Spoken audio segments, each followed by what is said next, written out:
We have a returning guest, and I like it because we're going to have a great topic today. We're going to be talking about the 10 pitfalls to avoid when selling your company, and we're going to be talking with Chuck Baldwin and Bill Conrad, founder and principal of Baldwin and Clarke, and the head of investment banking.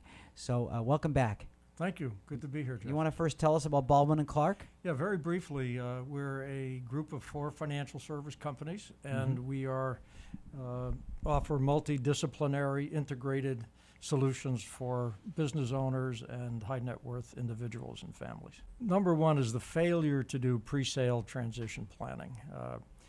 There are 20% of businesses are for sale and only 1 in 4 actually sells. And the question is why? And more often than not, it's failure to do planning.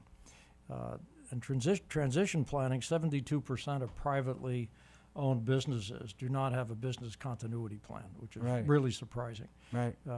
But really, the big problem with a failure to do planning is you don't maximize the value you get at the sale, at the time of sale. Right. And you miss a lot of opportunities in the retirement planning, estate, and tax planning areas. The second item that we have is that we find that often our clients will come to us and say, we've got an offer in hand. We have a buyer that wants us. We're ready to go. We don't need you. We're going to do this on our own. And, oh, yeah. And that may be fine, and they may, our potential clients may do great without us. However, what we find and what studies show is that taking that first offer is often a major error. Going it alone, we're a big believer in team-based approach. We believe that team should include your accountant or business's accountant. It should include their attorney, their estate planner, and other players in addition to the investment banker. Right. And without that team, you can't be assured that you're going to get the right deal. Selling at the wrong time. I mentioned earlier, and Chuck mentioned earlier, the importance of planning a lot of time or preparing well for your sale and allowing enough time in that process. Selling at the wrong time is an issue. If the market is going against you and you're trying to get out there, that's not a good position to be in.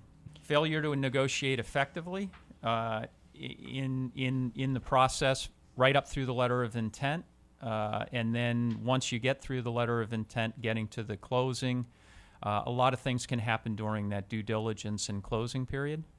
And if you haven't negotiated all the way through it, you're likely to lose a lot of value going from that letter of intent to the closing. Number 7 is sparing the bad news. Quite often buyers or sellers dislike the fact that they're going to have to disclose something that the buyer is going to find unappealing.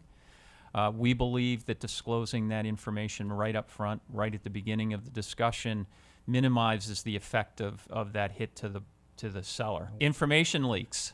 You're not David Letterman. No, I'm not. I'm not. Going into the process, it's important to know that you're going to be disclosing critical information. You have to control that information. You have to control access to who's going to disclose certain information. Information leaks can be very problematic throughout the process. Being prepared for that is obviously very important. Taking the highest offer without regard to considering your culture, your business's culture, the legacy, and your family issues.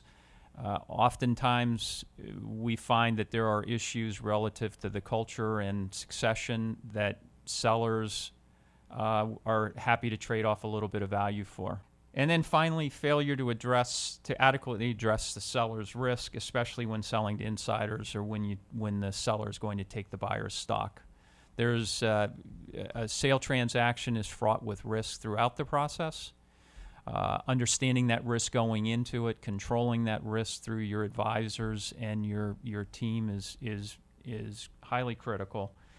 But understanding what the trade-offs are in a process of talking to outsiders versus family members or company managers oftentimes leads to missing key components that are important to a seller.